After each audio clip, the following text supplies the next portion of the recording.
আজ থেকে ঠিক 999 দিন পরে আপনার অবস্থান কোথায় হবে? সব কিছুই নির্ভর করছে এখন কাদের সঙ্গে মিশছেন আর কি বই পড়ছেন তার উপর। কোনো কথা শোনা মাত্রই যাচাই না করে বিশ্বাস করবেন না, কেননা মিথ্যা কথা সবসময়ই সত্যের চাইতেও তীব্রতর। মিথ্যা বলেও যেমন কিছু হয় না, সত্য বলেও তেমন কিছু নেই।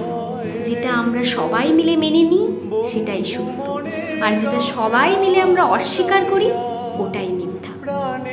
প্রমাণের ঝামেলা নেই বলে মিথ্যে কথা ও গুজব দ্বিগুণ গতিতে ছোটে, কিন্তু সত্যটা প্রমাণ করতে যথেষ্ট সময় ক্ষেপণ ও বেগ পেতে হয়।